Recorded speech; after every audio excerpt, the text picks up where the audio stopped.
Cuando se escucha.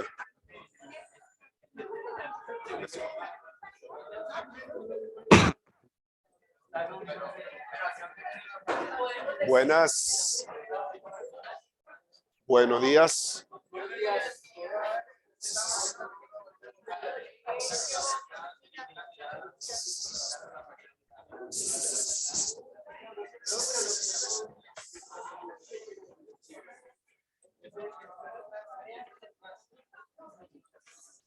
No, en serio.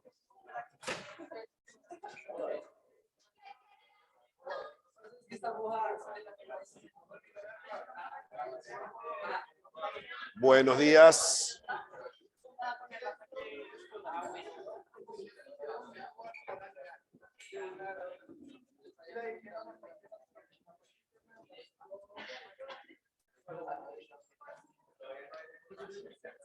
Buenos días, compañeros, compañeras. Necesito que en este momento los 10 representantes de los equipos se acerquen un momento para sortear el orden de las exposiciones. ¿Listo? Las 10 personas, 10 representantes, por favor, acá.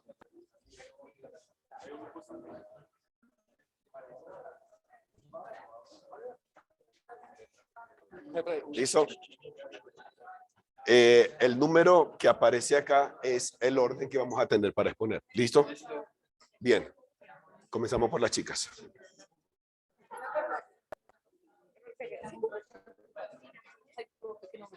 Ay, ya te dejo el uno. Un segundito. Las chicas, ahora sí, agarran los caballeros.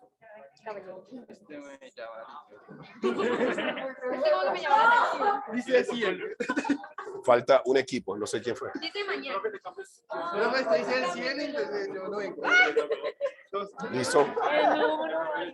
No, pero es que usted no. Ok. ¿A quién le tocó número 1? A la monitora. Hasley. Llámala, llámala. Por favor.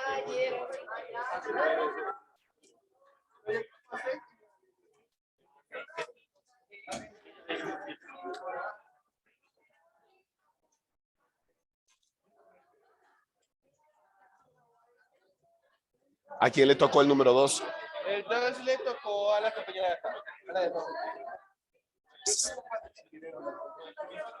¿Qué grupo es el tuyo?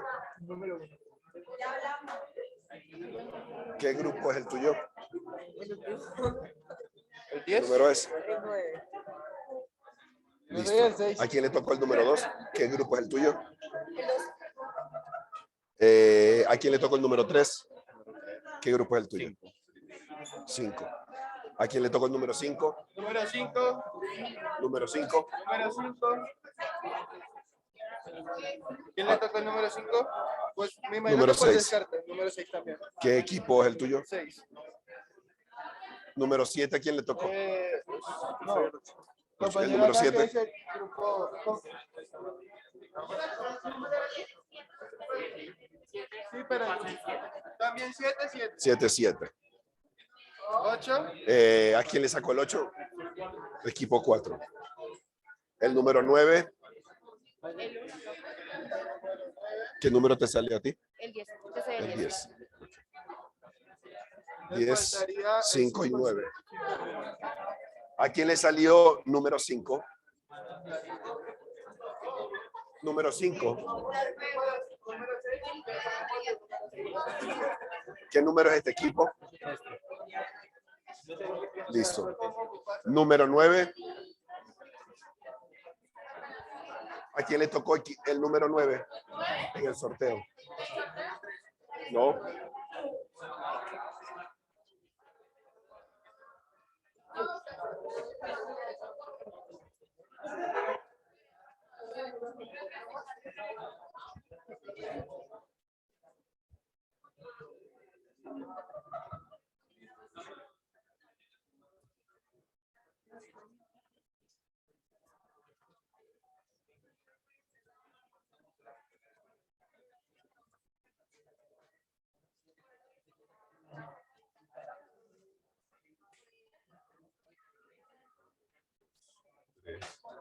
4, 5, 6, 7,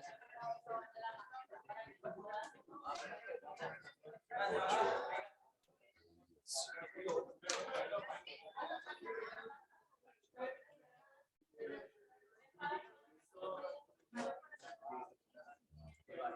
Cinco, 1, 3, 6, 7, 4, 8.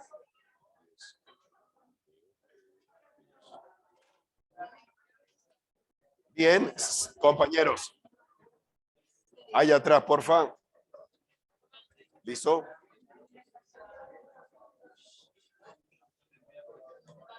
Atentos por acá, por favor.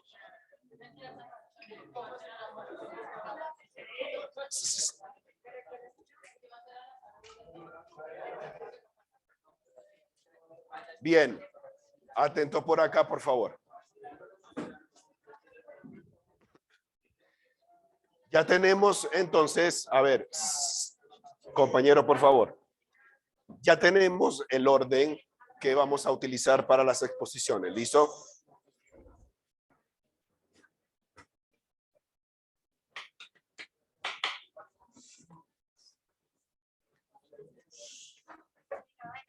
El tiempo está corriendo, porfa. Y si el tiempo corre, es menos para exponer. ¿Listo? Comenzamos. 9, 2, 5, 1, 3, 6, 7, 4, 8 y 10. ¿Listo? ¿Será que no se me puede dejar de últimas o algo? Es que yo soy el grupo de primeras y mi compañero no ha llegado y no sé si vaya a conectar y pues la próxima opción. Al final tiempo. Podría ser, pero ¿listo? Bien. Es el número 9 de primeras. Ok, vamos a ver. A ver, atento por acá, unas recomendaciones. 8, 6.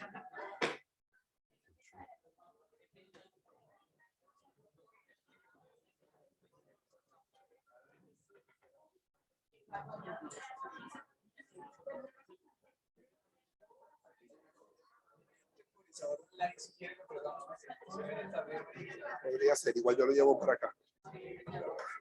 Bien.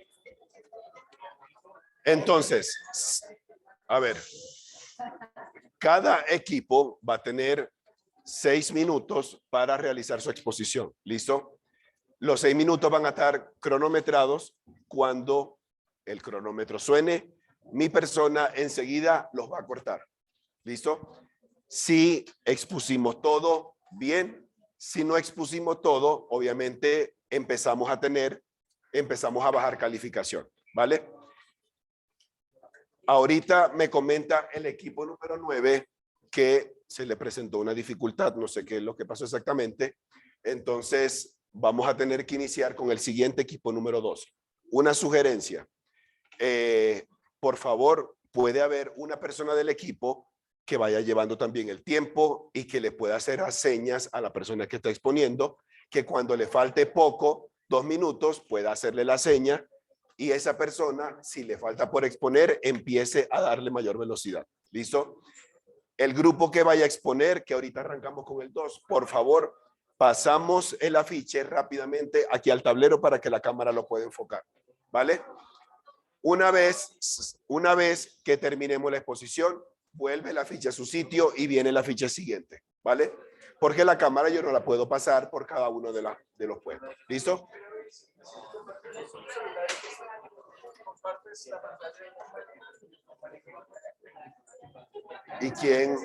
¿Y quién tiene para grabar?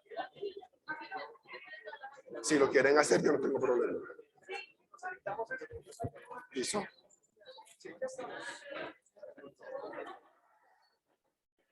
Igual ya lo despegaron, por lo menos ellos.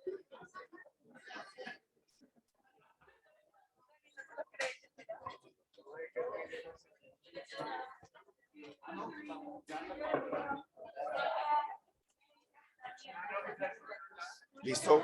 Rápidamente por aquí. Listo, rápidamente, por favor.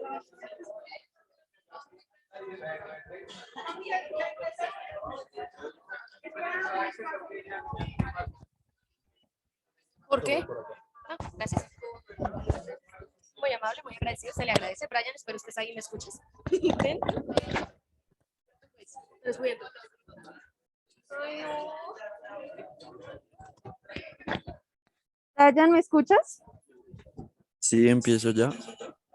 Sí, empiezo yo. Bueno, buenos días. Nosotros somos el grupo 2. Mi nombre es Brian Rodríguez y junto a mi compañera Claudia Rojas vamos a hablar sobre el centro Heydar Aliyev. Bueno, para empezar hablando de pues vamos a tocar un poco sobre la biografía de Zaha Hadid. Ella es una arquitecta procedente de la corriente del desconstructivismo. Pasó gran parte de su vida en Londres, el lugar en el que realizó la mayoría de sus estudios. Ella nació el 31 de octubre de 1950 y muere en el 2015 al tener 65 años. La causa de su muerte es un infarto. Bueno, para hablar un poco de los aportes de Zaha Hadid, podemos reconocer que ella logró ampliar eh, posibles y formales formas de estructuración en la arquitectura para redefinir el concepto de fluidez espacial. También logra convertir unos dibujos radicales en edificios y también logró abrir caminos en las discusiones de género. Listo, con Claudia. Bueno, Heydar Aliyev es un centro cultural compuesto de edificios curiosos por su forma curva. Tiene estilo de constructivista y su nombre es en honor al tercer presidente de Azerbaiyán, Heydar Aliyev, ya que busca promover la historia de este lugar, su idioma, los valores culturales y espirituales. Con respecto a su construcción, se empezó en el 2007 y se dio por terminada, a principios del año 2012, siendo esta inaugurada el 10 de mayo de ese mismo año en Bakú. Brian. Listo, para hablar un poco de la historia, el centro fue restablecido por un decreto del presidente de la República de Azerbaiyán en el 29 de diciembre de 2006. El arquitecto pues es Zaha Hadid, el promotor fue la República de Azerbaiyán, el diseño lo hizo Zaha Hadid, la superficie está construida del edificio, tiene 57.519 cuadrados. El área de intervención fueron 11.292 metros cuadrados. Listo. Las propiedades visuales reconocibles en el proyecto son el contorno, el tamaño, la textura, la posición, orientación e inercia visual. Los sólidos primarios identificables de la obra es el punto, la línea y el volumen. La aparición de formas irregulares en este proyecto pues es muy notable ya que son muchas formas deformadas eh, y la transformación de la forma puede ser tridimensional ya que al unirse las líneas pues generan, por decirlo así, algo tridimensional. Y las formas edificables son la tridimensional, los volúmenes mezclados y la tensión espacial. Listo. Bueno, al observar detenidamente pudimos encontrar varios elementos como los horizontales, dado que al momento de entrar a esta obra se visualizan, pero de manera curvada, en el exterior y también en el interior también se ven, a base de que es un plano deprimido. También los elementos verticales, quienes a su vez también juegan un papel muy importante, ya que son utilizados en el plano vertical, como la configuración en L y los planos paralelos.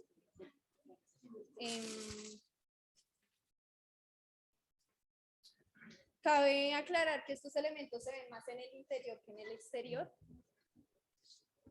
comparado con las aberturas que se muestran principalmente entre planos y esquinas, de manera similar también los espacios conexos y los espacios vinculados. También la organización en trama y apreciando que tiene aproximación al edificio de manera oblicua por sus diferentes puertas y accesos que se ve a este lado, que tiene diferentes, bueno, tiene la zona verde, se ve sus diferentes maneras en lo oblicua.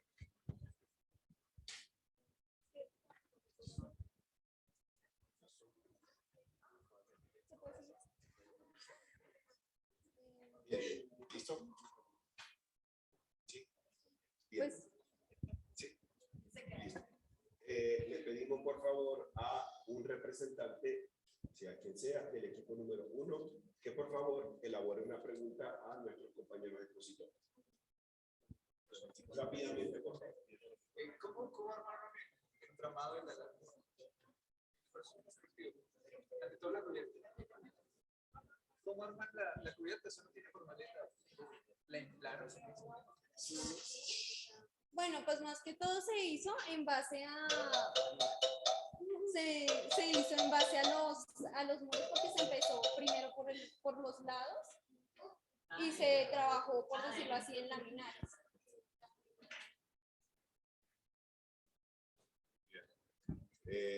¿Listos, compañeros del equipo número 2? Muy bien, por favor. Sí me gustaría que el resto de los compañeros, primero, hiciéramos silencio. ¿Listo? Segundo, prestáramos atención, porque lo que estamos socializando acá no es, digamos, para que ellos se lo digan al profe o solamente se lo digan a los compañeros acá. Es literalmente para todo el mundo. ¿Listo? Y pues se siente como un poquito irrespetuoso que una compañera esté hablando algo, compartiendo algo, y los demás estemos revisando Instagram, Facebook, los estados de WhatsApp, etcétera, etcétera. ¿Listo? Vamos a hacerle pausa a eso y por favor presten atención. ¿Listo? Equipo número 2, seguimos con el equipo número 5 rápidamente, por favor. Gracias. Equipo número 5.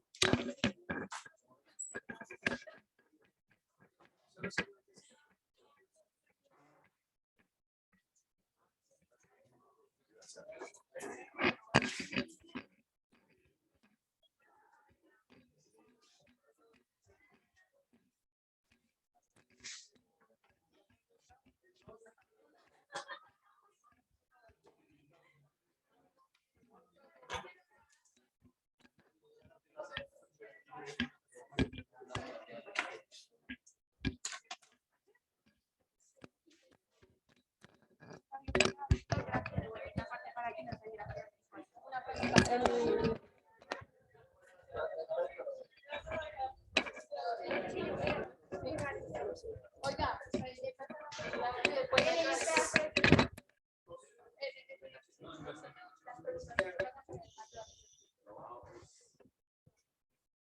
Atento por acá, comenzamos. espera.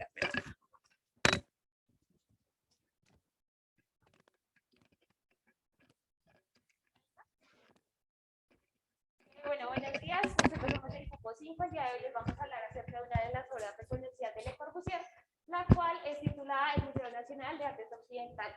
Para ello vamos a hacer una pequeña síntesis de la biografía del arquitecto. ¿Listo? Bueno, primeramente Le Corbusier nació el 6 de octubre de 1887 en la Chaux de Mons, en Suiza, y murió el 27 de agosto de 1965 en Rosario. Fue uno de los fundadores de la arquitectura moderna, ¿sí? Es un profesor. Charles fue una de las personas las cuales lo impulsó a que se guiara por el camino de la pintura y la arquitectura. Le Corbusier llamó muchísimo la atención porque fue uno de los principales que creó algunos modelos clásicos elegantes para diseños interiores, ¿sí? Él mostró que las personas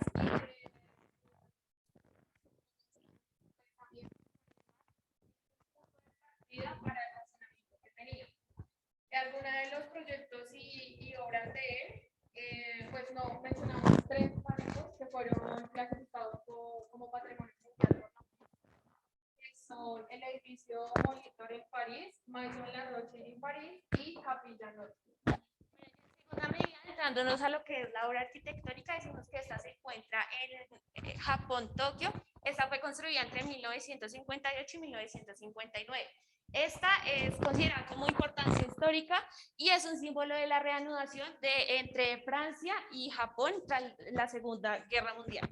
Bueno, en esta decimos que acoge aproximadamente o más de 6.000 piezas de esculturas importantes para la época. Por consiguiente, decimos que este museo cuenta con un área terrenal de 1.787 metros cuadrados y un área construida de 4.399 metros cuadrados, las cuales están distribuidas en tres partes. La parte subterránea, la parte a nivel de suelo y la parte de terraza, como podemos evidenciar pues, en las imágenes. Bueno, decimos también que esta, aparte de esto, se le agregó lo que fue la ala nueva, que fue agregada en 1797, la cual tiene una interconexión directa con la arquitectura.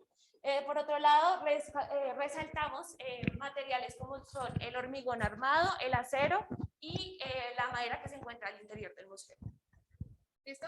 Bueno, ya partiendo para un análisis formal, nosotros como que hicimos algunas clasificaciones. Acá digamos que la posición del museo está al oeste del Parque Imperial Bueno, ¿sí? Que se considera uno de los parques más importantes de Tokio. Seguimos con la orientación. La orientación va a depender mucho en el punto cardinal, el cual se encuentra el observador, ¿sí? Con base en ello, pues va a percibir diferentes sensaciones. Listo, propiedades visuales de la forma. Iniciamos con el color. Prácticamente, pues un 85% aproximadamente del museo está de color blanco. Esto lo que causa es como una armonía y pues para que el visitante se sienta más acogida al museo, ¿sí? La textura, pues ya como dice mi compañera Sandra, entonces esto como que a nuestro grupo como que prácticamente es como una intuición de que la estructura sea un poco lisa. Las transformaciones de la forma, la tridimensional, decimos que, bueno, la tridimensional se puede decir que dentro del museo hay unas paredes, otras pueden dividir cada salón en donde se están presentando las obras. Las transformaciones sustractivas, se puede decir que es como una contextura de las ventanas y los pilotes. Ya finalizando de transformaciones aditivas, podríamos decir que son las partes de arriba de, no sé si alcanzan a visualizar, porque es como un circulito, ¿sí? En ellas y los balcones que hay en el museo.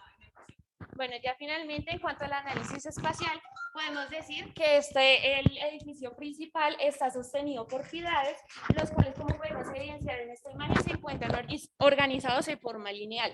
¿Qué sucede con esto? Estos pilares, con la base del segundo nivel, ocasionan o generan un plano predominante, lo cual permite la circulación directa al primer nivel de la construcción.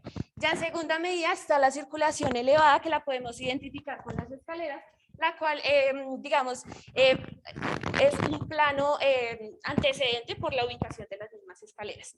Ya en cuanto a la parte interna, es un plano un interior dentro de otro interior, lo podemos evidenciar en esta parte con los cubículos, digamos, los espacios que se generan para las exhibiciones pues, de las esculturas y de las pinturas de la misma. Finalmente, hicimos una relación, una conexión entre el edificio pues, principal y la nueva obra, la cual se interconecta con un puente cerrado, el cual pues, forma paralela, pared con pared, la cual pues, permite la circulación pues, de la misma. Finalmente, también resaltamos lo que es el tema de la luz, ya que digamos en este caso se encuentran planos curvas, con aberturas tanto en las esquinas como en los techos, lo cual permite una sensación dentro del museo pues bastante pues, llamativa y digamos en este caso genera sensaciones como pintorescas pues, para los visitantes de la misma. Y eso sería.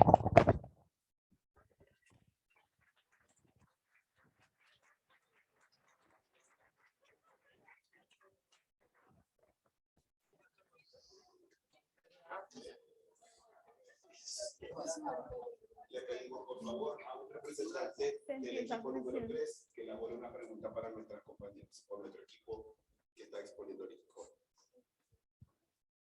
Equipo número 3. Adelante, una pregunta si quieras.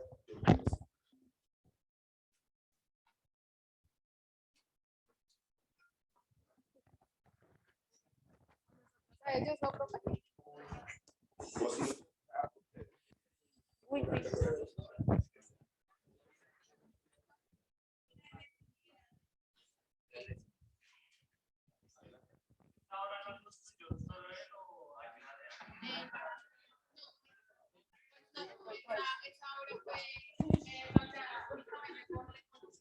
Solo que digamos que ya cuando vamos finalizando, y ya cuando prácticamente que tuvo algunos ayudantes que fueron 3 estudiantes a los cuales pues dio clase, pero pues digamos que no tuvieron nada que ver con esto.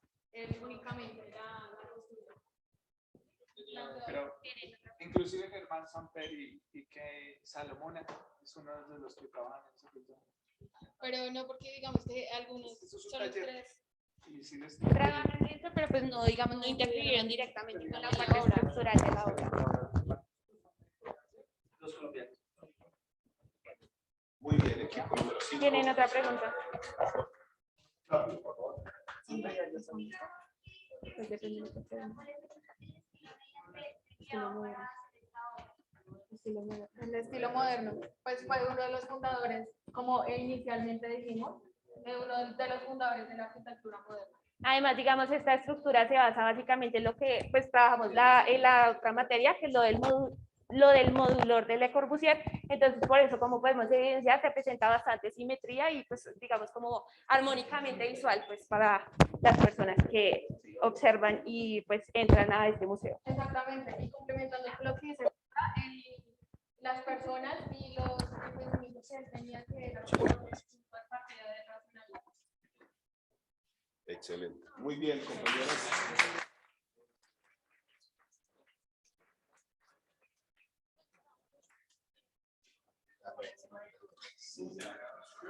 Listo, se prepara.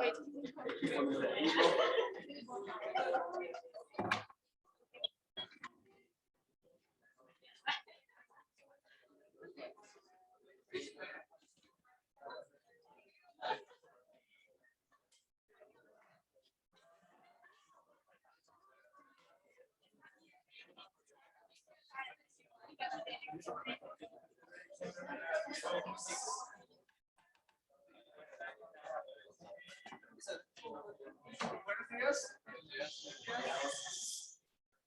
Bueno, compañeros, nosotros tenemos un proyecto de Louis Kahn, es la biblioteca Academic Phillips, está citada en Escher, pero aquí tenemos un mapeo, es el norte de Estados Unidos, es un pequeño estado que está al lado de Nueva York, y pues lo que tiene de particular es que es sumamente conservador.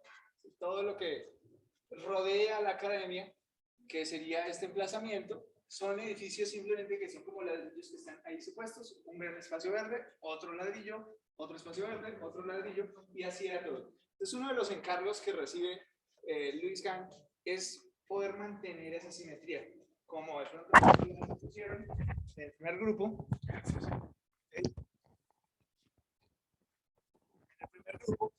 Algún diseño así muy volado, muy futurista, demasiado moderno, no era lo que estaban buscando, pero pues Louis Kahn no se destacaba por hacer cosas conservadoras, entonces es como una dicotomía que tenía el planteamiento. Inicialmente lo que tenemos es un módulo de esta forma, los que alcancen a verla, Daniel, ¿usted les puede enviar al grupo cómo quedamos? Y es básicamente un cuadrado de 24 metros de largo, pues es un cuadrado total, y 32 metros de altura, llegando a la azotea, que pues ese sí no tiene una finalidad más que aprovechamiento de la luz, que ya lo íbamos a conocer. Su estructura tiene algo bien particular, y me alzo por acá más o menos a este tipo de cáscara, porque resulta que funciona como un vaso. Entonces, la estructura no va a tener una serie por aquí completa de unos ejes donde están unas columnas repartidas, sino su esquema estructural está repartido en esta parte interior, entonces funciona como una cápsula de un vaso al revés. lo cual le permite a él generar unos espacios abiertos bastante amplios. Y amplios quiere decir que, por ejemplo, en la planta del sótano, que es donde es un auditorio, como si fuera acá, no tenemos columnas. Y pues alcanzar este tipo de cosas, pues es algo que no tenían las construcciones adosadas, eran simplemente una cantidad de cubículos. Ahora, esto sucede en 1965 hasta el 72. Él nace en 1901. Eso quiere decir que, digamos que en su madurez como arquitecto fue de las propuestas que resaltaron. Y pues finalmente comienza a condensar su obra en este aspecto, en obras como estas. Aquí tenemos en abstracción unos elementos volumétricos, donde básicamente son formas completamente tradicionales, un cubo. Después tenemos los espacios de niveles, que sí son una tensión horizontal, y después tiene una sustracción, completan todo el espacio del centro. Y aquí, pues lo que veíamos ayer, tenemos radialidades, tenemos simetrías, diagonales, horizontales, verticales, pero el aprovechamiento es bastante grande en esta sustracción porque de manera diagonal, sin tener ventanas, va a comenzar a tener un juego de luz supremamente aprovechable y admirable. Entonces, una biblioteca es un espacio en donde tú lo diseñas para que sí la gente se quede. La gente pueda estar en un pasillo, la gente pueda mantenerse. No es un espacio en donde ojalá todo el mundo se vaya. Estamos hablando de una biblioteca donde puede albergar alrededor de 2.500 volúmenes originales, donde no hay más sino estos en el mundo. Son bibliotecas, digamos que de una tradición histórica, y hay 400 personas en el aforo máximo, pues todas con la comodidad. Sus accesos no tienen un ascensor, simplemente tenemos 5 niveles y todo es por medio de escaleras. Por aquí tenemos algunas formas de las escaleras, son muy brutas, son el concreto, no tenemos estuco, son específicamente de brutas, y los pasillos están adosados con madera de pino, que es lo que tenemos ante todo en este lugar. Es casi más Canadá que Estados Unidos, pero tenemos estos elementos. Tendríamos concreto, tendríamos ladrillo cocido y tendríamos madera. Sí tenía dudas si todo esto era ladrillo, porque la fachada es específicamente en ladrillo, pero es un ladrillo adosado. Entonces toda la estructura, la forma estructural está en la forma del vaso y comienza a sustraerle cosas. Entonces una forma eficiente en donde seguramente encontró es quitarle, por ejemplo, acá, en todo el centro, que sería este vacío que se ve en esta estructura, va a haber como un círculo. Es una implosión. Coge una esfera, la mete y la saca. Entonces toda esa textura que le quita es una forma liviana, pero como se desencadenan las fuerzas horizontales, posiblemente es una forma eficiente de quitar y plantear una pared que se permea hacia las bibliotecas. Ante todo, ahí es donde están los libros y donde la gente pues tiene como una forma clara de verlos, porque ahí es donde entra la luz. Entonces entra la luz y se abre hacia los libros. Es una de las experiencias, digamos, que enriquecen. Ahora, para poder digamos que controlar la parte del techo, programa un aplique en X, que es un hormigón armado, pero básicamente está aplicado como que si hubiera una cruz y la coloca ahí, y sobre eso arma toda la estructura. Bueno, pues respeta básicamente el concepto que le dan, que es algo conservador, pero propone algo totalmente diferente en 1972, y es algo que a la actualidad muy posiblemente se va a conservar. Tiene muy buen ejercicio de mantenimiento. Entonces, a diferencia de una estructura moderna, que se categoriza como una estructura moderna, es una propuesta moderna, posiblemente su apreciación está un poquito más allá. ¿Preguntas, inquietudes, sugerencias, comentarios? Le pedimos el favor, perdón, a algún representante de equipo número 6 que elabore una pregunta para el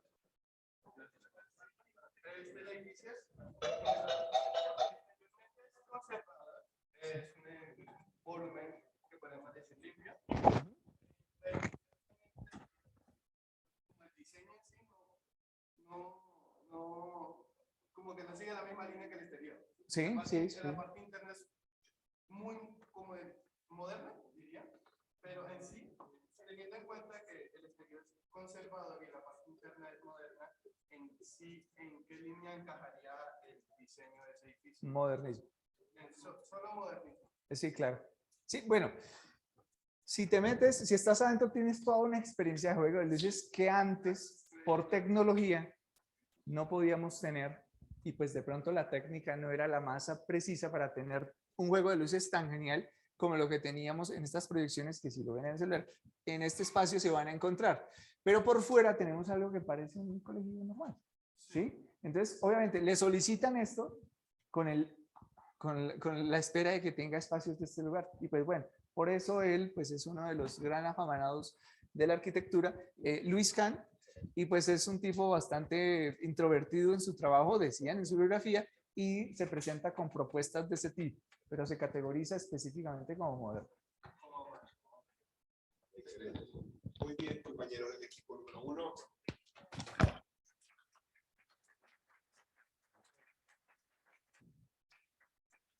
Por favor, equipo número 3.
Buenos días, compañeros. El arquitecto que nos correspondió fue Santiago Calatrava. Él es un arquitecto español, el cual nació en Benemati en 1951. Es un gran arquitecto reconocido por su gran forma moderna y estética de trabajar. Principalmente es bastante nombrado por sus monumentalidades y sus puentes que él ha realizado a lo largo de su historia. En el año 1969 comenzó su carrera como arquitecto y se terminó certificando en el año 1973. Estudió en Suiza ingeniería civil y formó su primer estudio de arquitectura e ingeniería civil en el año 1981. La estructura que desde el grupo 3 decidimos elegir para esta exposición fue el Palacio de las Artes de la Reina Sofía, la cual se encuentra ubicada en Valencia, España, exactamente en la ciudad de las artes y la ciencia. Duró en construirse más o menos una década, ya que duró del año 1996 y se finalizó en el año 2005.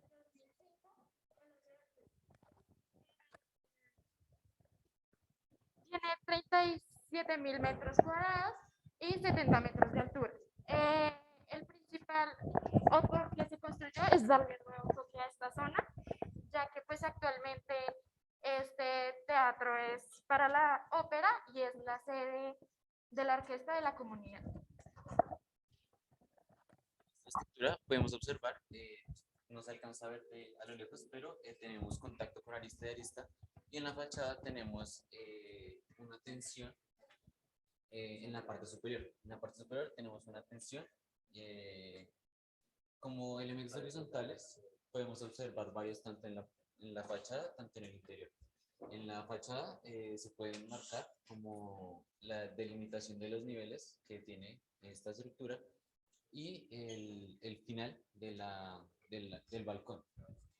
En el interior, como mi compañera decía, es más que todo para la ópera, tiene un gran auditorio, y ese auditorio cuenta con unos elementos horizontales, los cuales tienen luz artificial que le brindan la iluminación necesaria para las funciones que se realizan ahí. Como elementos sólidos de la estructura podemos identificar pues la figura como tal asemeja un óvalo en 3D, más o menos la forma de un balón de fútbol americano, y en la mitad de este balón lo atraviesa el cuadrados o cubos que vendrían siendo los diferentes pisos que tiene esta estructura. Como elementos verticales tiene unos en los extremos, los cuales ayudan a soportar el peso que tiene esta estructura, pues ya que es ovalada, necesita elementos en ciertos puntos para que los cubos de los pisos se mantengan. Como luz, para la luz, hay grandes ventanales y un balcón para la entrada de luz natural. Luz artificial tiene, como lo mencioné hace ratico, los elementos horizontales que iluminan todo el auditorio. Y de impacto,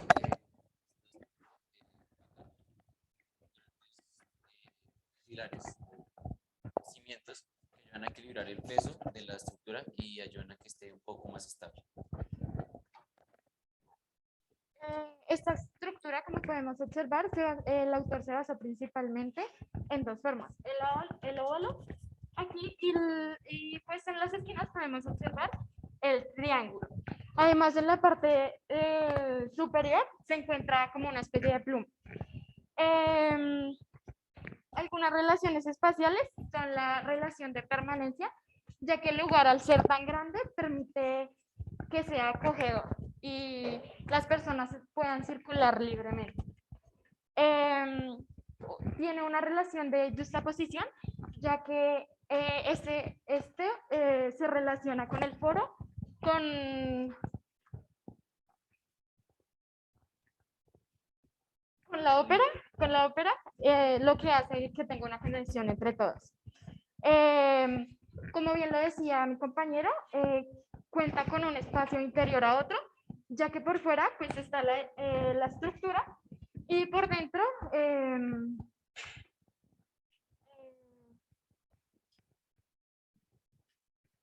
la ópera que está en forma cuadrada, como bien lo decía mi compañero. Tiene una organización centralizada y podemos encontrar transformaciones sustractivas, ya que como vemos pues es una ola, pero se le quitan a las esquinas, entonces por lo tanto se sustrae todos estos espacios. Esta edificación cuenta con formas regulares, ya que si la partimos a la mitad, como podemos observar, es completamente igualitaria a ambos lados. La forma por la cual se puede transitar, ya que es muy espaciosa, son escaleras y ascensores. La cáscara que rodea el edificio, como bien lo decía antes, es lo que permite principalmente la circulación, ya que desde que se entra, esto es lo primero que se ve, las escaleras, y esto es lo que permite toda la circulación de esta.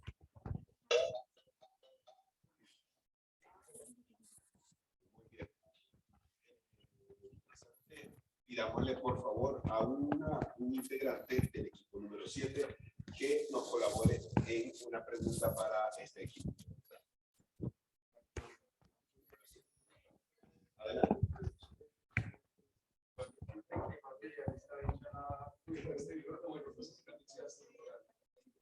No, es solo cuero. Es solo cuero, no es estructural. Los materiales principales es hormigón, granito y pues vidrio en algunas partes que se pueden. Esos son como los tres materiales principales. No, se utilizaron esos materiales, el hormigón y el granito. ¿Encontraron algo específico que hablaba de la cubierta? Eso es muy pesado.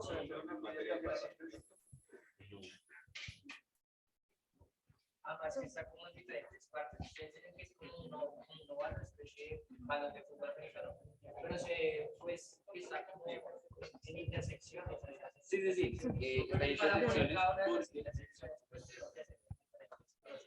intersección no es como una cubierta completa, como se lo está diciendo, porque en la mitad está el cubo, el cual el cubo sale un poco, no podría seguir la forma ovalada de la cubierta. Pues yo estaba buscando y me llamó mucho la atención. Me gustó un montón la forma que tiene una de las partes del palacio, que es una forma de un casco. Estaba viendo que fue prácticamente para la ciudad una pesadilla la construcción, primero por el costo, segundo por el mantenimiento. Y digamos que en cuanto a la construcción tiene muchas falencias, que no hay ascensores, hay que transitar muchísimo a pie para ese tipo de conciertos y demás, pues hay un número grande de gente. y saben que esas láminas son como en metal, láminas de metal que han necesitado mucho cambio, mucho mantenimiento. Ha sido muy costoso. ¿Cómo? Listo. Muy bien, compañeros del equipo número 3, excelente.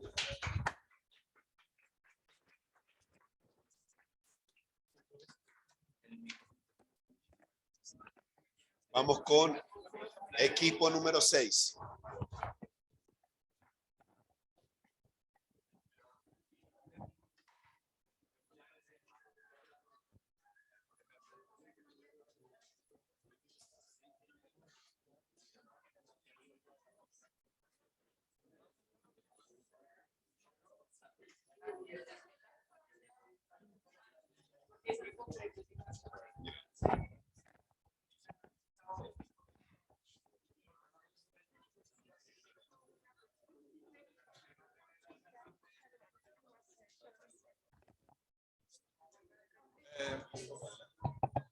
Buenas, soy el representante del grupo número 6. Pues el proyecto que elegimos nosotros fue la Catedral Metropolitana de Brasilia. Esta catedral fue diseñada y construida por el arquitecto Oscar Niemeyer, nacido entre los años 1907 y falleció en el año 2012, viviendo en total 105 años. El arquitecto Oscar Niemeyer fue uno de los mayores expositores del movimiento modernista en toda Latinoamérica y uno de los pioneros en la exploración de las construcciones con hormigón armado, pero desde su punto de vista más plástico.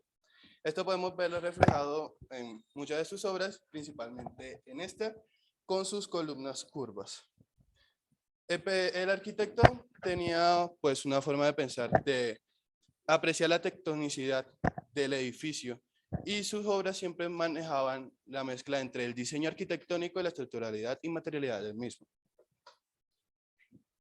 Todo esto y su forma de pensar lo podemos ver reflejado en este hermoso edificio que se encuentra en Brasilia. Fue construido entre los años 1958 y 1960. Fue siendo uno de los primeros edificios alzados en la ciudad, diseñada también por el mismo arquitecto de Brasilia. Bueno, exteriormente podemos ver que es una figura basada en el paraboloide hiperbólico, que es la figurita que tenemos acá arriba. Es un volumen que se alza en un terreno plano. Dejaron un espacio amplio, aquí podemos ver el plano, y se alza justo en toda la mitad. Es un diseño que es limpio, que es pulcro, reflejando, me va la palabra, reflejando sofisticación en el diseño de la estructura. La construcción fue la mayor hazaña que hicieron en toda la ciudad de Brasilia, dado a las figuras curvas de sus edificios para darle esa forma de hiperboloide. Las columnas son secciones triangulares que, si podemos ver reflejado, por ejemplo, en la maqueta aquí, podemos ver que varía el grosor dependiendo de qué tanta presión recibe la estructura. Son columnas que son triangulares y huecas. En la parte inferior está construido en un anillo que trabaja a tensión, soportando las 16 columnas también fundidas en concreto, y la parte superior, que por lo general no se llega a ver siempre en las fotos, pero aquí podemos ver que se refleja poquito, y también acá en nuestra estructura de maqueta, un anillo superior que trabaja a tensión y evita que las columnas se toquen. Bueno, también entre los espacios posee una vidriera, pero no es una vidriera común, sino es una malla tridimensional de varillas soldadas entre sí que sostienen la vidriera por sí misma. O sea, es una estructura aparte de las columnas. Solamente está sujeta a esta por medio de pequeñas varillas. Pero en sí, la vidriera se soporta por sí misma. Esto dejando en la parte interior un espacio amplio, sin interrupciones, el cual en los días se puede iluminar de maneras muy hermosas gracias a sus vidriales y que la cantidad de luz que entra dentro de la estructura. En la construcción, un compañero me preguntó que cómo construyeron eso, cómo construyeron esa figura curva de las columnas. Bueno, No existe un plano ni un proceso a seguir de cómo construyeron esto, solo algunas que otras imágenes, pero el ingeniero encargado de eso como en su diario personal, antes de morir, dejó escrito cómo construyó esa edificación, cómo fundieron esas columnas. Hicieron un dibujo a tamaño real de una de las columnas, la dividieron en 20 secciones, hicieron toda una malla interna de madera para soportar el encofrado donde se iba a fundir cada una de las columnas. Es una figura que es sencilla visualmente, pero al momento de construirla sí generó un bastante complique debido a su figura curva. ¿Alguna pregunta?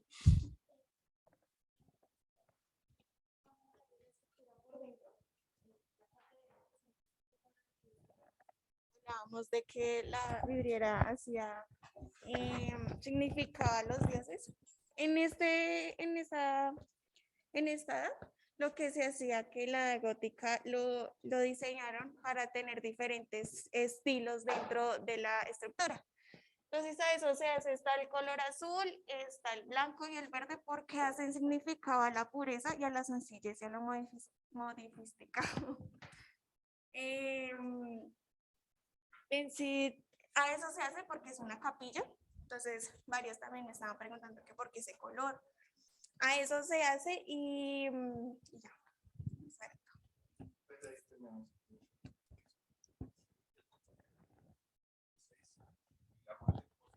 A algún integrante del equipo número 4 que nos ayude con una pregunta para este equipo.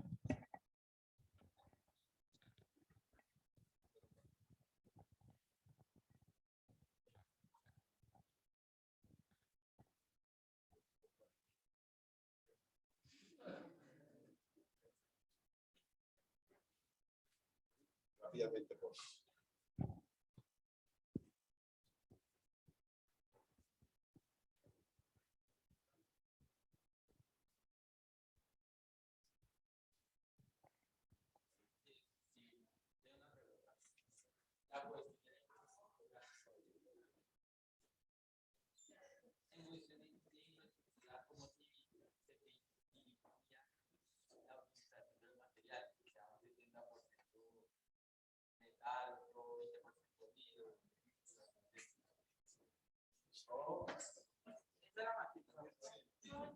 ¿Qué porcentaje de material se utilizó para utilizar? ¿Existe dentro de la obra? Sí, o sea, ¿cuánto tiene el porcentaje?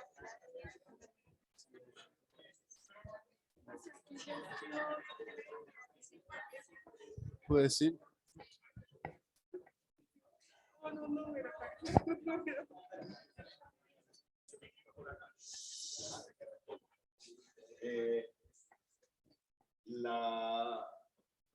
Cuanto al instructivo, cuando nosotros compartimos la información, digamos, teníamos unos tópicos específicos que deberíamos compartir con el grupo, ¿cierto?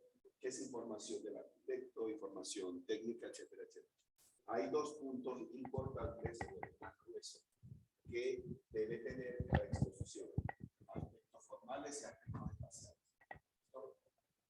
No es ahorita menester de este punto de la actividad como que intentar calcular la cantidad de materiales que pudieron utilizar a lo mejor podemos decir es que a lo mejor para las columnas, si no el conjunto, puede ser como la mitad de concreto y el resto podría ser, ¿listo? Pero vamos a procurar que siempre las preguntas que estemos realizando estén enfocadas a los dos puntos temáticos de mayor grueso de nuestra exposición. ¿Listo? ¿Quieren elaborar otra pregunta?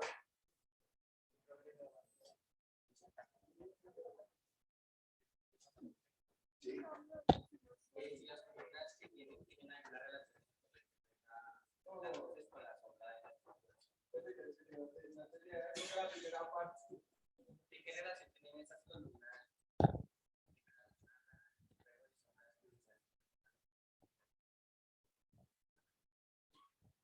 ¿Desde la parte interna? Sí. Pues, bueno, Por la parte interna podemos reflejar las 16 columnas que tienen las estructuras y pues la malla de primera vez que se utiliza para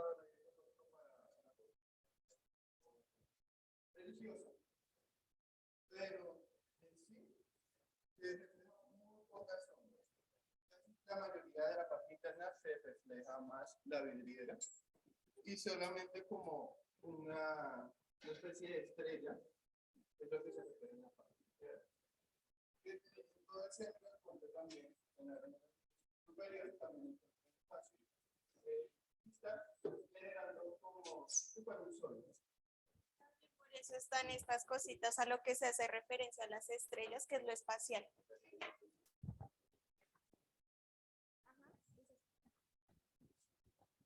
Bien, compañero del equipo número 6, muchas gracias. Seguimos con equipo número 7, por favor. Gracias.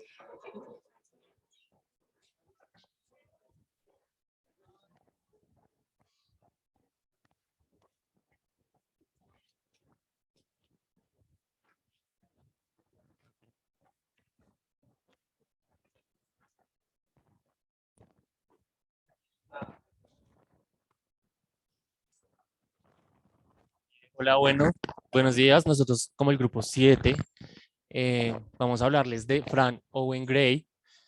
Es un arquitecto de origen canadiense, pero su nacionalidad es estadounidense. Nació en 1929, actualmente tiene 83 años y es uno de los 10 arquitectos más importantes e influyentes del mundo actual por su arquitectura especial en cuanto al manejo de formas y materiales y de su, podemos decirlo, como delicado tema en cuanto a cómo se relaciona sus estructuras con el entorno y con el entorno.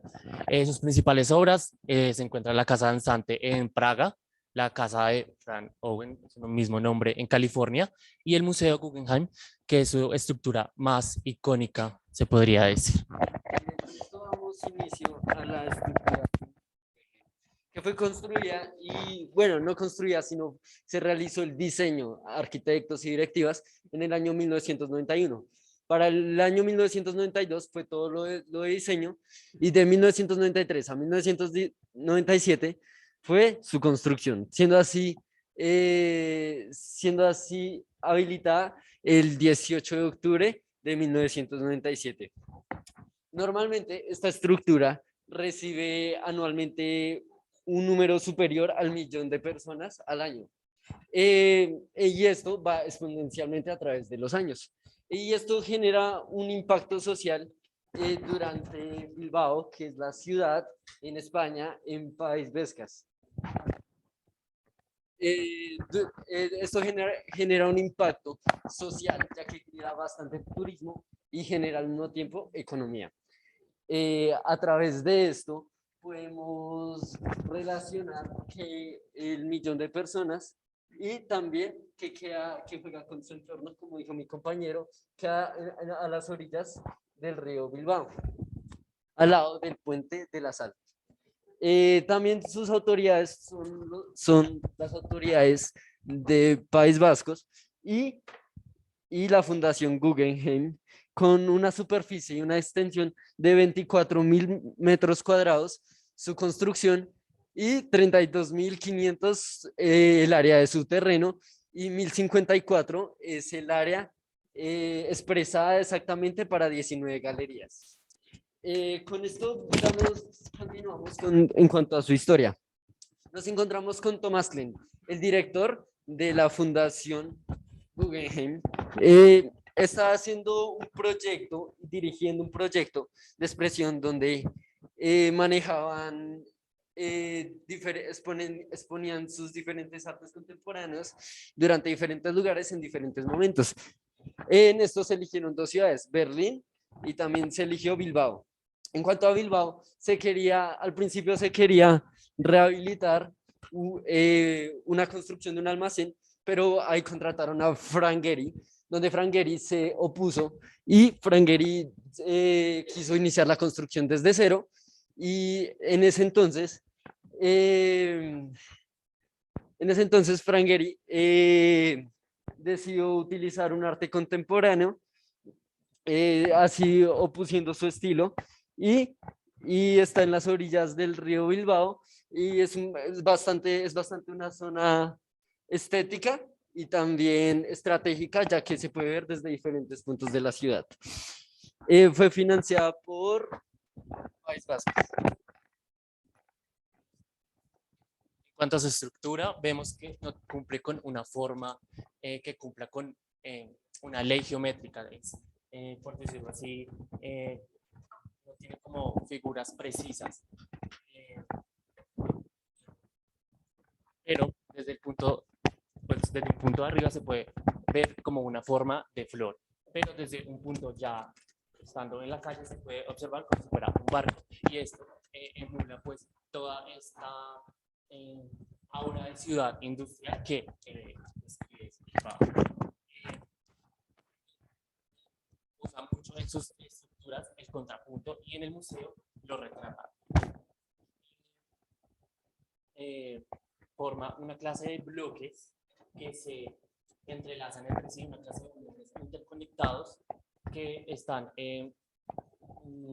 envueltos o bueno, hechos en piedra caliza y en hormigón, pero que contrastan con las láminas de titanio, que son como la parte pues más famosa de la estructura.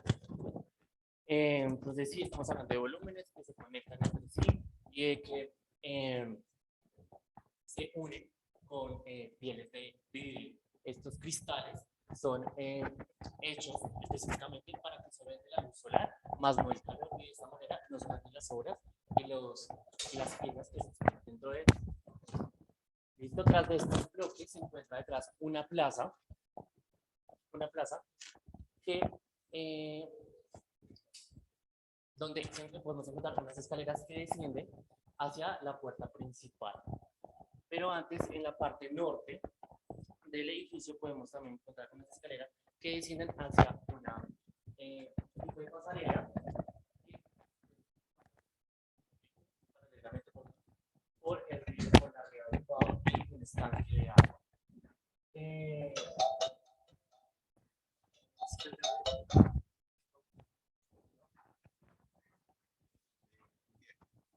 Pidamos un segundito.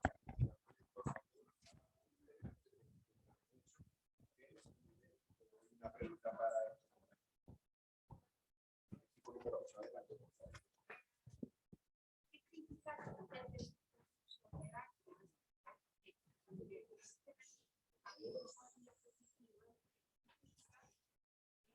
negativas, no negativas, sino que críticas constructivas.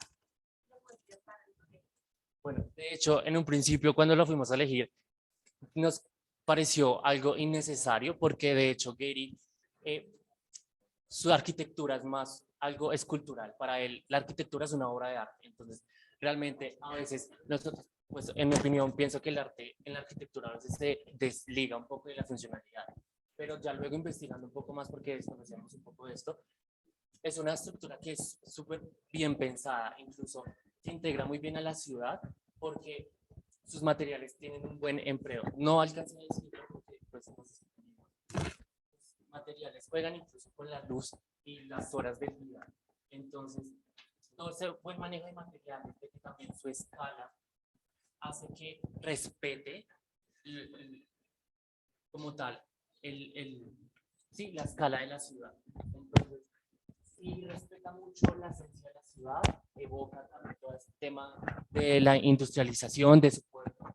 Entonces, se me hace que es un museo que se cumple con sus papeles, se cumple y no tengo un punto negativo. De pronto, en cuanto a su interior, siento que se puede aprovechar algunos espacios, por lo que tiene formas tipo en flor, también tiene pilares que sostienen muros y pues, los techos, que se pueden aprovechar mejor, sí puedo opinar en ese aspecto, pero como tal para mí es una estructura icónica en la arquitectura contemporánea que cumple con funcionalidad y que respeta el entorno.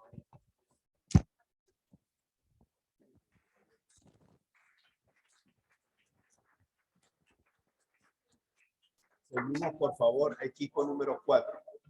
Eso.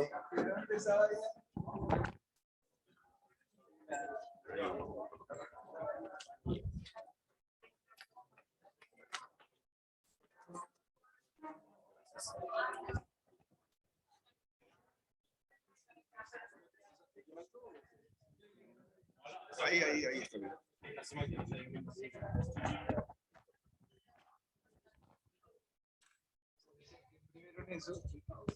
¿Y qué fue que se me olvidó?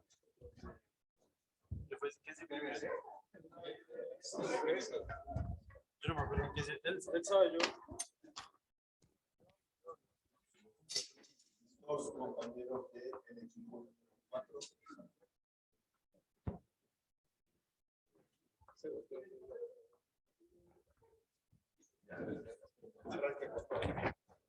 Buenos días, hoy les venimos a hablar del Street Media-X, más conocido como el Pepinillo. Entonces, primeramente vamos a hablar sobre la biografía y ya después los datos concretos sobre la obra.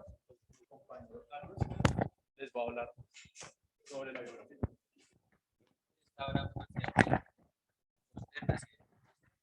Inglaterra, es un arquitecto contemporáneo. Lo importante de este arquitecto es la filosofía que maneja, que en la arquitectura él explora y refleja los valores. Entonces, en el edificio que vamos a presentar a continuación, él maneja mucho de la flexibilidad. Listo, entonces, el movimiento que representa Norman Foster va a ser el High Tech, que es como la alta tecnología que va a representar los elementos estructurales de la edificación hacia afuera. Entonces, en primera instancia, se ubica en Londres, Inglaterra, una altura de 180 metros, un área construida de 76.400 metros cuadrados. La función principal de este edificio van a ser oficinas, un centro comercial y en la parte de arriba va a ser un mirador de 360 grados hacia toda la ciudad. Entonces, bueno, los dueños o los solicitantes van a ser Norman Foster y sus socios, que fue un equipo que él fundó bueno. Sí. Entonces, va a ser el primer rascacielos ecológico, ya más adelante les vamos a explicar por qué. Y uno de los principales puntos, este edificio fue construido anteriormente en el emplazamiento de Baltic Exchange, que va a ser un edificio muy representativo porque su planta va a ser de tipo catedral y en los vidrieras va a tener una representación de las guerras. Entonces, este Baltic va a ser destruido por una bomba en 1992 y va a ser construido este edificio. Uno de los principales puntos a tener en cuenta va a ser la altura de este edificio como tal. Y bueno, ahora sí va entrando más en detalle, va a ser el análisis formal. En primera instancia tenemos el contorno, que se puede evidenciar una forma oval, que va a ser un círculo, pero va a ser alargado en sus ejes, como en forma de pepinillo o de cohete. En la textura, el uso de metal y el uso de vidrio, que lo podemos evidenciar tanto estructuralmente como de ornamentación. El color el color va a depender mucho porque va a utilizar vidrios translúcidos, entonces el color va a ser muy ligado al clima que haga, puede que sea la estructura se refleje como muy luminosa, muy opaca o muy reflectiva. Entonces, en la posición, el edificio se va a distinguir mucho por su tipo de forma, ya que es una forma muy atípica en relación con sus edificios de su entorno. En la inercia visual, el edificio prácticamente es un sólido, siempre va a manejar diseños continuos, entonces no vamos a poder evidenciar muchos cambios en su exterior, solo la entrada que va a utilizar triángulos grandes de color blanco, esa va a ser la única diferencia. En cuanto a sólidos primarios, ya el edificio lo vamos a dividir en dos lados, que va a ser un tipo de esfera, y el cono que va a ser la punta, un cono no tan puntiagudo. Bueno, en la transformación de la forma, como lo mencionaba anteriormente, se coge un círculo y se van a alargar sus ejes para formarlo una oval.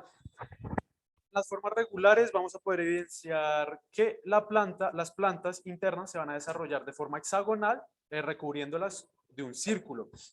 Asimismo, en la parte estructural exterior, vamos a poder evidenciar triángulos alargados, una malla triangular que recubre toda la edificación como tal. Entonces, ahora mi compañero les va a explicar el análisis espacial.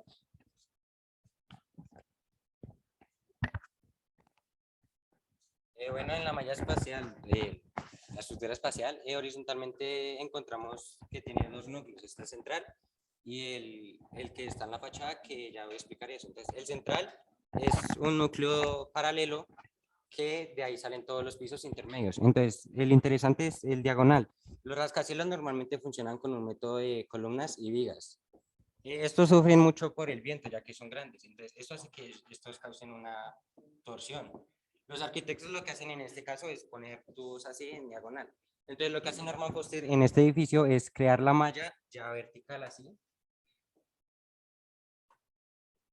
para soportar estos vientos. Entonces, esto influye en la forma que tiene cilíndrica, que hace que como es circular, los vientos no le pegan, sino lo rodean.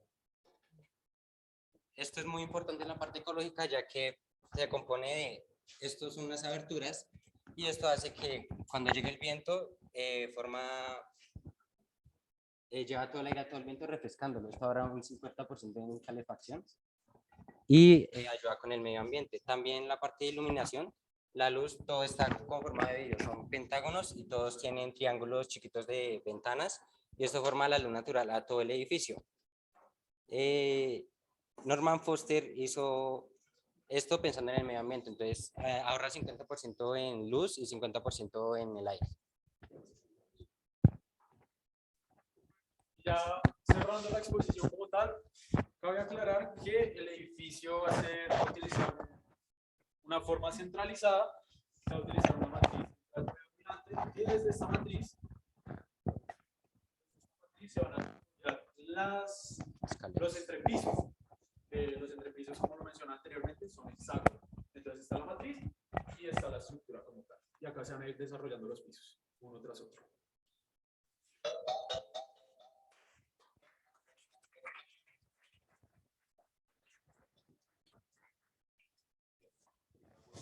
Por favor, al equipo número 10, que nos colabore con una pregunta para nuestros compañeros. Equipo número 10, adelante. ¿Cómo?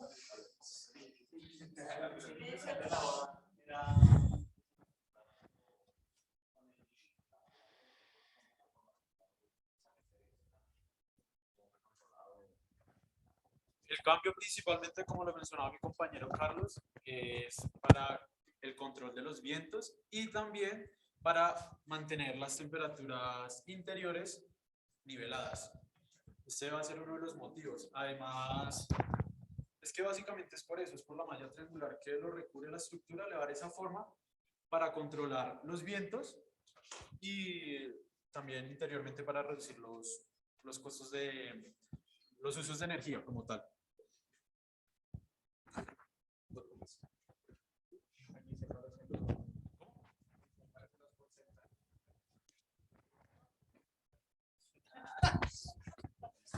Muy bien, compañero del equipo número 4. Sigue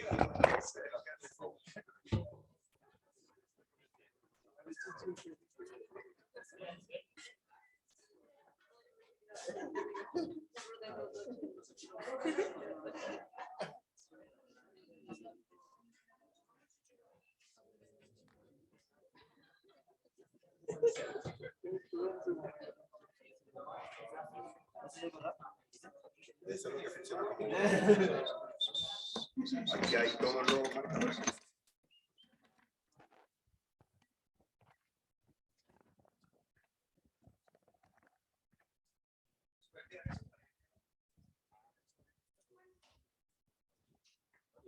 Bien, dile a David que si puede enviar el archivo al grupo. el de PDF, el último que envié, el último que envié.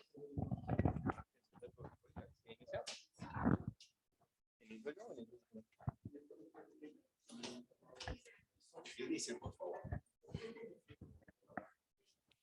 Buenos días, mi nombre es Caro León. Nosotros somos el grupo 8 y vamos a hablar sobre el Museo de Arte Contemporáneo de Barcelona.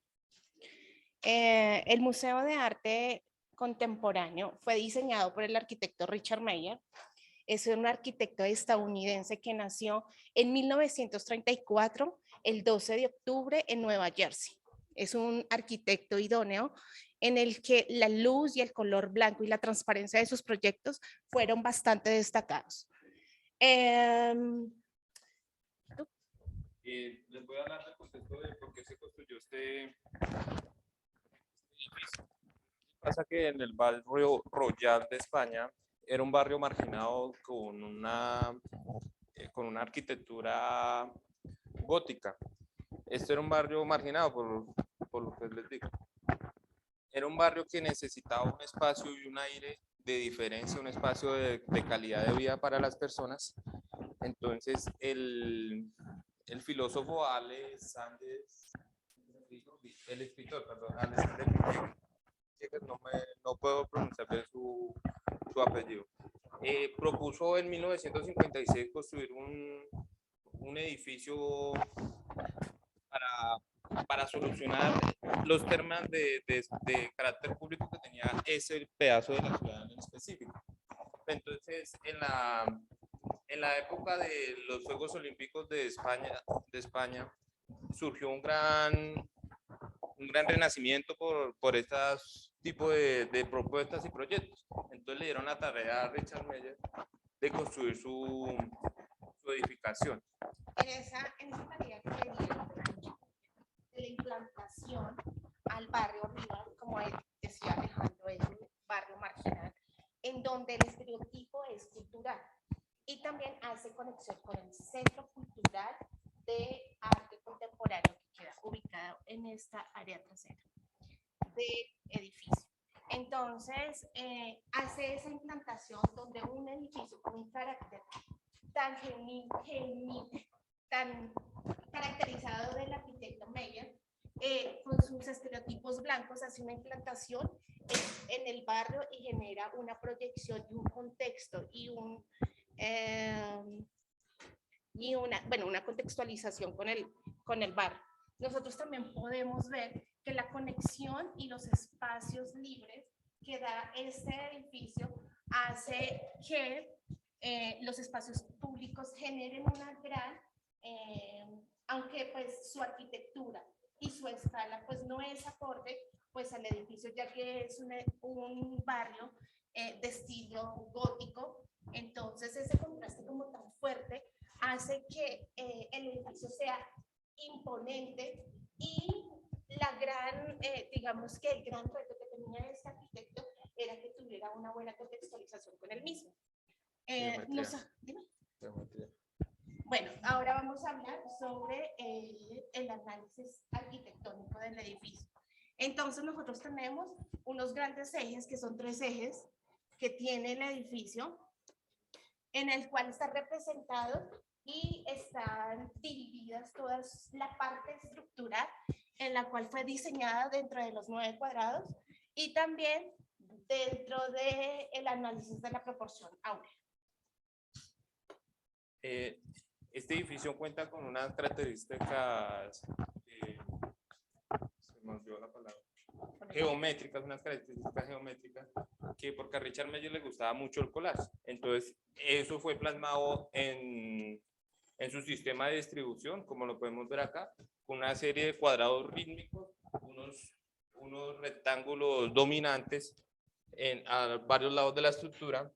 Richard Meyer distribuyó 5 áreas de volumetría dominante. Él mismo las especificó. Después nos basamos a las características de su uso. Su uso está en varios puntos. Tiene taquillas, centros de información, librería, rampas, baños, espacios de circulación. También tenemos los espacios de transitación o de paso común, que estos se pueden ver en la parte de afuera, que son este corredor lleva a la estructura principal, que es un corredor peatonal. También tenemos atrás un espacio, un parque, que también hace, o sea, como un conjunto de la edificación, pero no está dentro de la edificación. Como para concluir, él tiene ciertas figuras geométricas bastante jerárquicas, como es el cilindro y los planos, que tiene que dentro de su recorrido y circulación son bastante importantes, y dentro de eso se plasmó el diseño del museo. Una de las frases icónicas del arquitecto indica que el blanco es el color más fascinante por el que pueden verse todos los colores, el cual significa que dentro de los materiales de este museo, lo que es el vidrio, el concreto y el acero fueron los más importantes y los que generaron diferentes formas de luz.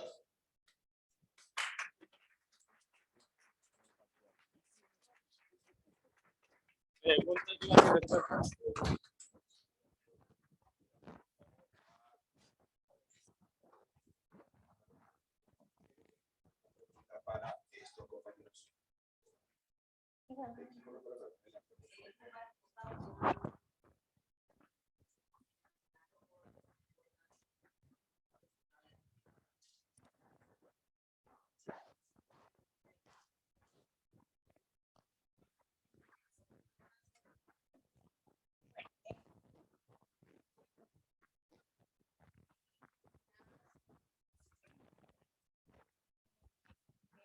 Composición, que fuera la retícula de los 9 cuadrados, y la proporción área.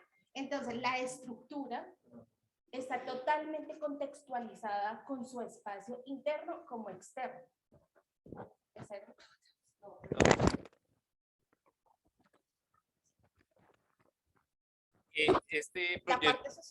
Este proyecto está diseñado para destacar, para hacer un proyecto de reunión que se tenga que ver y contrasta mucho con su alrededor. No está adecuado con las calles antiguas del barrio Joya. Es un proyecto que está diseñado para insertarse. Sí. Cambio. Ustedes pueden ver el edificio, su contextualización del espacio es muy buena. Y entonces, una de las grandes necesidades de esta área, por eso que inicialmente nosotros habíamos indicado que eso fue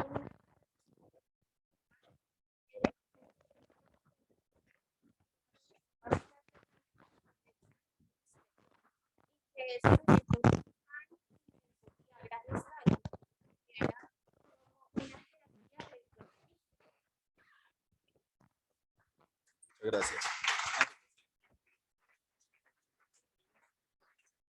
Seguimos con equipo número 10, por favor.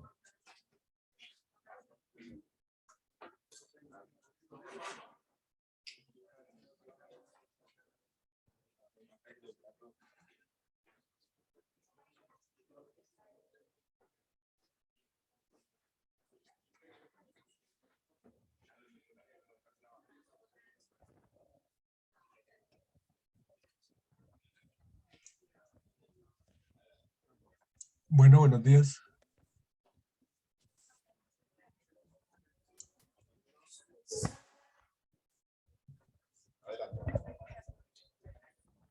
Ya puede empezar, Adrián. Buenos días. Bueno, nos correspondió la casa Fauer de Ludwig Mies van der Rohe. Él fue un arquitecto diseñador industrial germano-estadounidense que trabajó junto a Walter Gropius y Le Corbusier. Es ampliamente reconocido por la arquitectura moderna. Nació el 27 de marzo de 1886 en Askegrad, Alemania, y murió el 17 de agosto del 69 en Chicago, Illinois, Estados Unidos. Tuvo y realizó bastantes obras, entre ellas hizo la creación de muchas sillas que ahora son obras de arte, como la silla Brown y otras más. Y en estructuras hizo el pabellón de Mies van der Rohe, el edificio Segan y el Turget.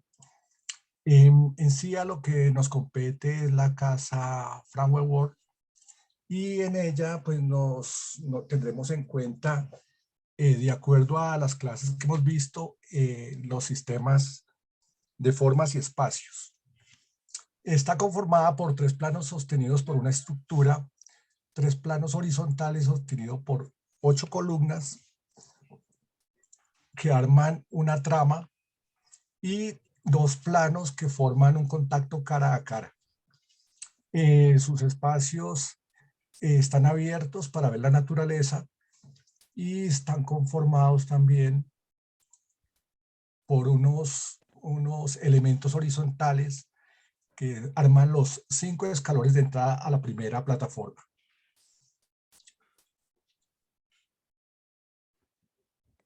Señor, los materiales que se emplearon en la obra fueron acero para las columnas, los flotes, láminas de cristal para los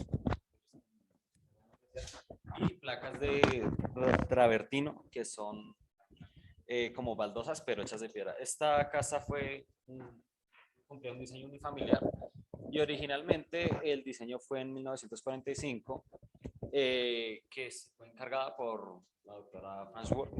De ahí viene el nombre, y en el año 60, la época del 64, cuando murió él, 4 años después, que fue en 1964, se vendió otro propietario, que a lo largo de la obra sufrió muchas remodelaciones, se les cambió ciertos materiales para que coincidiera más para que fuera más duradera a la época. Y finalmente en el año 2004 fue pasar a patrimonio de Estados Unidos, como se puede decir ahí. Esta obra es importante debido a que Ludwig fue uno de los primeros pioneros en participar en la arquitectura moderna, que fue a finales de la Primera Guerra Mundial, como se dijo, trazó con muchos arquitectos, entre ellos Le Corbusier, y a eso se es la importancia de esta obra. También cumple con muchas funciones. Una de estas es el diseño que tiene. Está ubicada en un pantano, de forma en las épocas de lluvia cuando este se inunda. Este no se inunda completamente ya que tiene cierto nivel. Acá se puede acceder de tipo por botes, vía botes, o depende, si no está inundado. Bueno, también tenemos en cuenta la apertura y modalidad básica. Está entre planos, se considera un plano el piso y otro plano su cubierta, y entre ellos lo arma una caja acristalada, y en el centro, en el núcleo, se encuentra toda la parte de servicios, cocina y baños. Los colores que usan pues son los colores nacionalistas, que son colores neutros: amarillo, rojo y blanco, que son los principales. La finalidad de esta casa era una casa de descanso, y la cual tenía que estar abierta a ver la naturaleza. Fue pensada de tal manera de que su trama en sus columnas dejaran libre completamente los espacios y poder ver todo el tiempo a través del cristal, donde la naturaleza se une con la parte interna, y lo único que la separa del piso son unos centímetros para evitar que sea inundadas en el crecimiento del río Fox.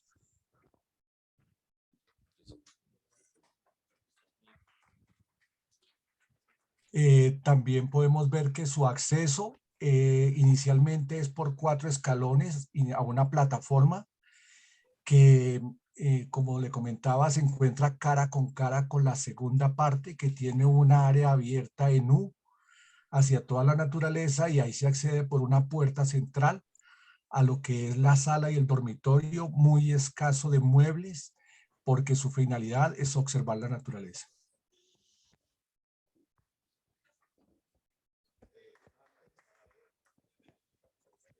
Al equipo que haga la pregunta, sí me gustaría otra vez pedirle su colaboración, hacer un poquito más de silencio, porque cuando la última intervención de Edgar por internet, prácticamente colaboremos un poco. Eso es también respeto hacia las otras personas, ¿vale?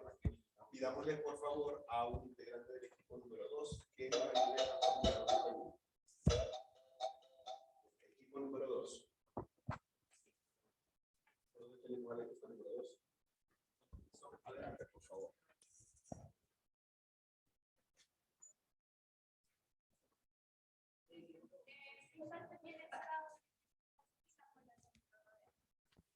Impacto tiene el entorno. O sea, no es más el impacto, sino la participación del arquitecto. Como dije, él fue uno de los pioneros en participar en la arquitectura moderna, después de la Primera Guerra Mundial.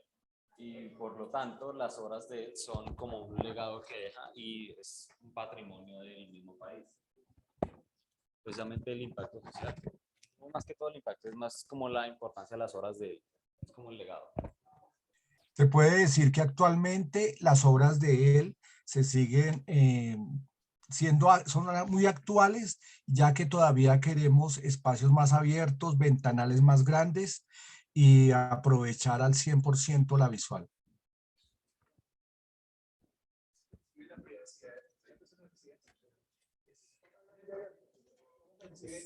Es precisamente porque es muy apartada de, está ubicada en un pantano, ¿sí? No es como por Podría lo ser puede que a lo ver. mejor el contexto no tenga tantas edificaciones como a lo mejor nosotros estamos acostumbrados a vivir acá, en la que aquí enseguida al ladito pues hay mucha gente y si dejo la ventana abierta a lo mejor me pueden ver cuando me estoy cambiando. Sí, precisamente porque está apartado de la... Entonces, está a las afueras de la ciudad y digamos a lo mejor también recuerden también que los proyectos siempre suelen ser respuesta de las necesidades que se hacen. En este caso, Era precisamente para eso, la ubicación de este proyecto fue dentro del bosque, precisamente para la que realizó el encargo tenga un espacio para ella sola, un espacio de descarga, como llamaba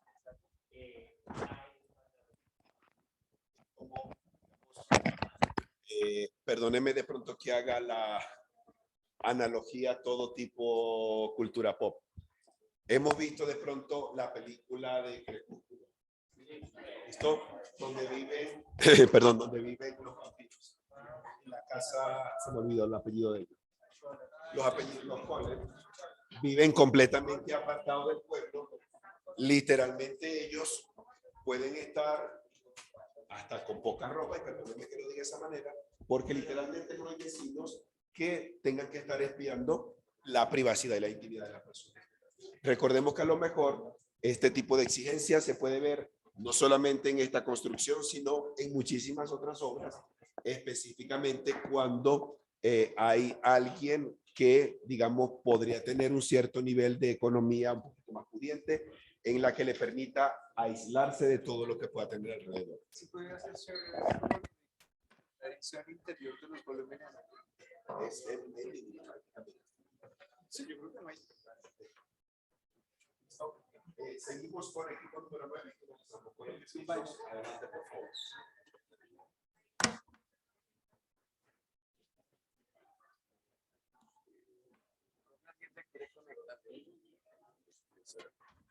¿No te ha dicho?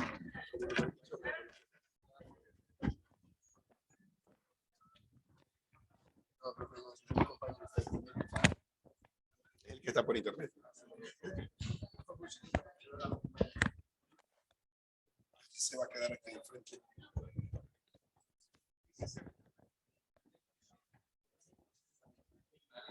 Listo, la persona que está por internet que va a exponer adelante, por favor. Buenos días, mis compañeros y yo les vamos a hablar sobre las viviendas de Bauhaus, de Interbau, qué pena. Yo voy a iniciar diciéndoles sobre quién era Walter Gropius. Este personaje fue un arquitecto, urbanista y diseñador alemán. Fue uno de los principales exponentes de la arquitectura moderna. Este personaje vivió literalmente la Primera Guerra Mundial y los principios de la Segunda Guerra Mundial. El pensamiento ideológico de este personaje era que la arquitectura podría llegar a ser un vehículo para solucionar los problemas sociales de la época. Durante los primeros 3 años de su carrera como arquitecto, trabajó para el estudio de Peter Benz, cuando ya después de los 3 años decidió independizarse, y fue donde llegó a la fábrica de Fagus, donde de ahí en adelante decidió centrarse solo en esa fábrica, o sea, todo se centraba en esa fábrica. Esta fábrica fue nominada como Patrimonio humano en 2011. Este personaje también fue el fundador y primer director de la Bauhaus, la cual era una escuela muy importante de arquitectura, arte y diseño. La arquitectura de este personaje se define mucho por,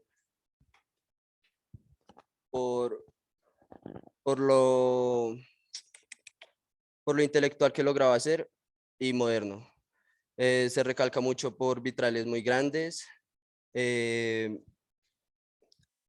muchas estatuas metálicas que son muy visibles, o sea, muy bellas al aspecto visual, el uso del ladrillo y otro tipo de materiales. Antes de la Segunda Guerra Mundial, este personaje pertenecía a una revolución estética, la cual pretendía unir el arte con el diseño industrial. Mi compañero que está en virtual les va a hablar sobre la estructura como tal. Sí, bueno, en el año 1956, Walter Gropius fue invitado para proyectar y construir un conjunto de viviendas residenciales. Esto fue para la Exposición Internacional de Construcción de la Interbau. Este se llevaría a cabo en la ciudad de Berlín.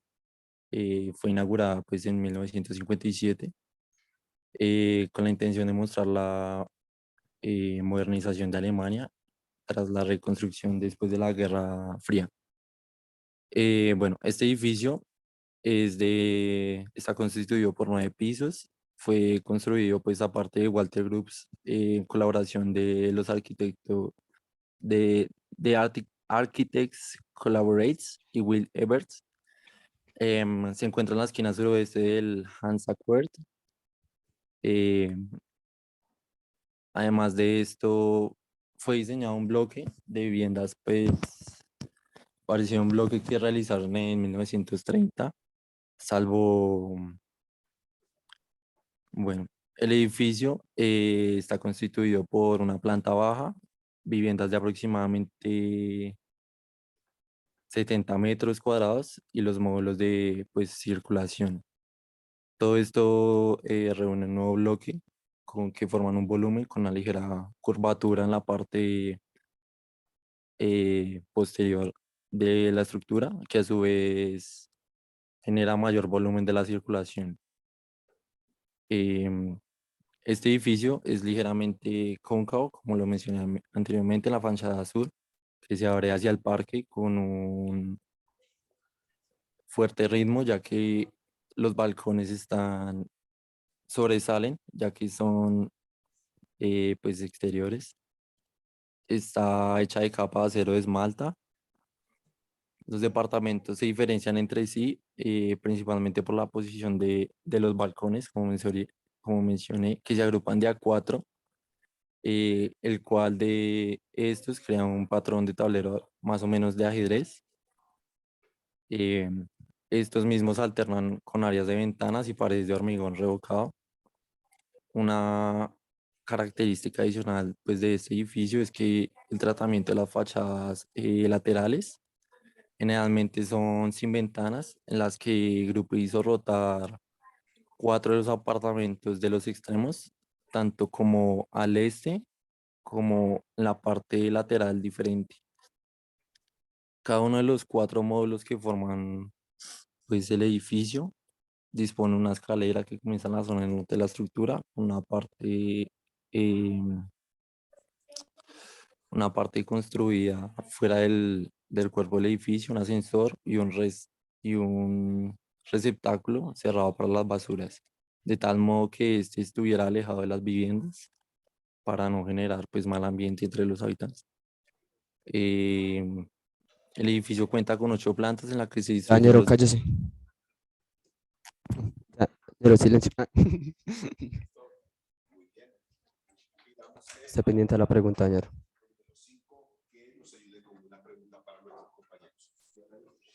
No escucho bien, güey. Listo. acuerdo con el arquitecto, ya que es revolucionario, yo quiero saber si hay un artículo o una entrevista, una reseña que diga qué corrientes tuvo o qué seguidor tuvo para poder innovar o hacer partícipe de una revolución. No sé, no sé. Conteste, señor. Oiga, ¿sí entendió la pregunta o qué? No, desde acá no puedo escuchar muy bien. Ya le van a repetir la pregunta. ¿No, otra vez? Bueno, espere.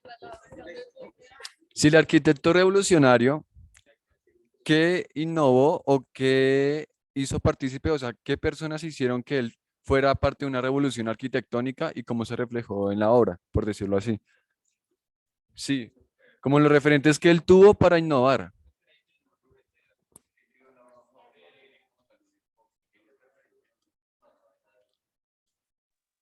Ok, pues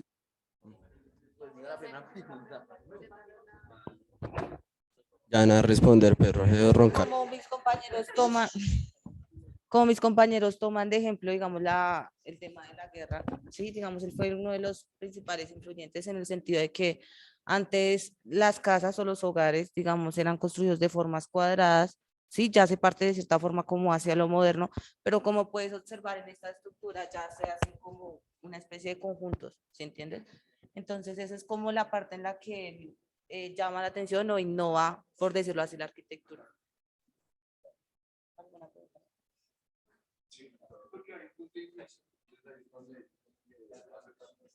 Niñero roncar re harto. Muy bien, compañero del equipo.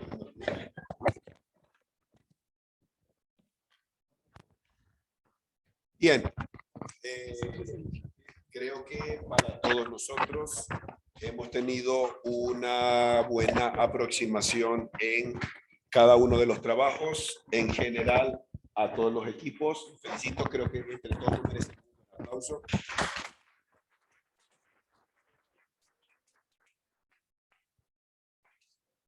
En este momento, antes de finalizar la sesión de hoy, vamos a requerir por equipo en menos de 30 segundos que valga la redundancia, cada equipo pueda autoevaluarse en una escala de 0 a 5. ¿Cuánto creemos nosotros fue nuestra calificación y por qué? ¿Listo? Rápidamente, por favor.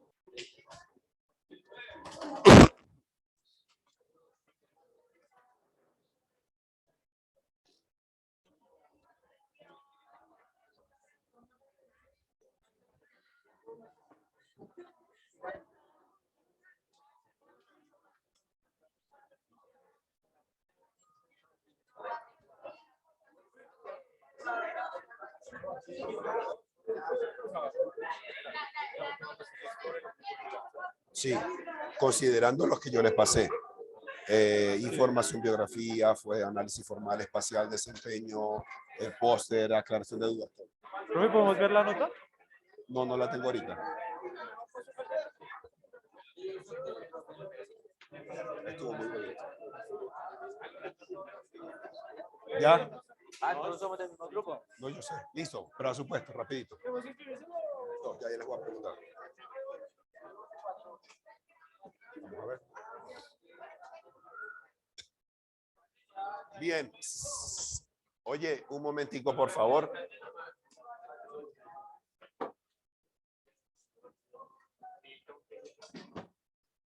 A ver.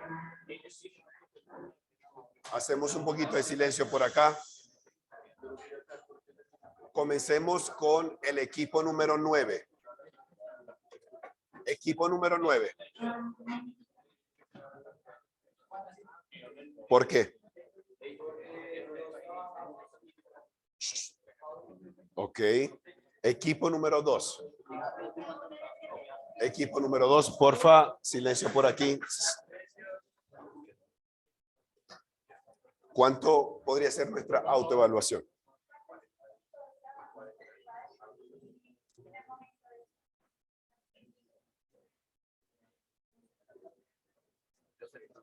Ok. Por favor, equipo número 5. Equipo número 5. ¿Por qué? Porque, bueno, todos contribuimos en la parte de diseño y las posiciones todo bien planteadas los objetivos de la comisión. Ok, equipo número 1.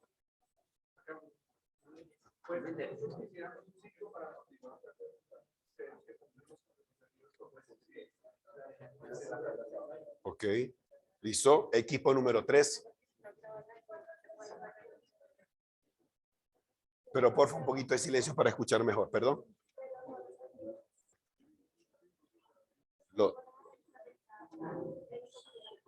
Ok, equipo número 6. Nosotros, o sea, todo el grupo fue muy eficiente en el sentido de que si alguno necesitaba un apoyo de otro y cosas así. ¿No?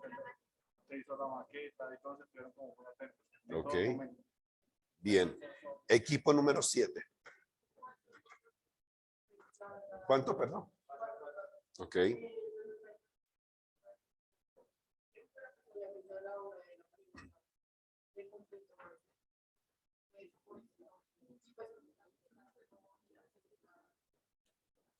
Muy bien. Equipo número 4. ¿Por qué?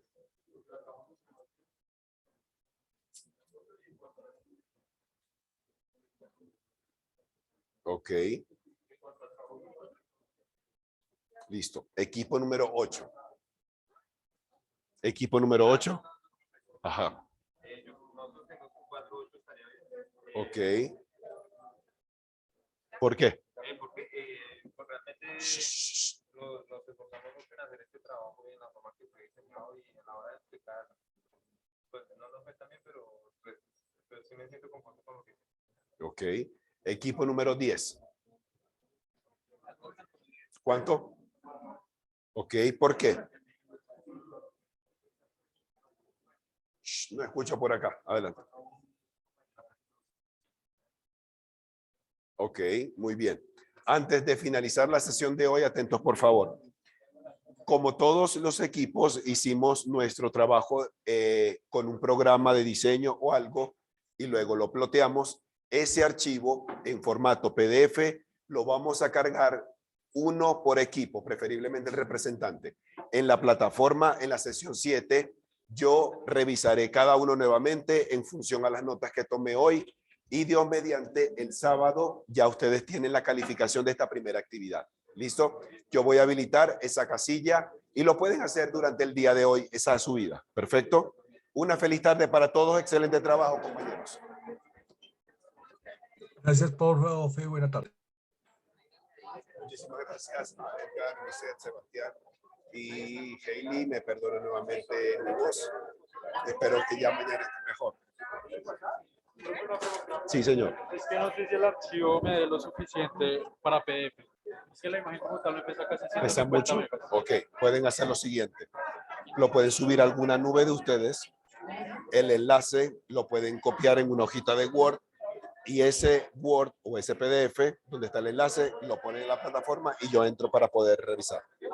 Listo, no pasa nada. Número 7 la voy a colocar. ¿Listo? No está aquí. Aquí va a aparecer póster de la actividad número 1, algo así. ¿Las diapositivas también o solamente el póster? Solamente el póster, no más. ¿Listo?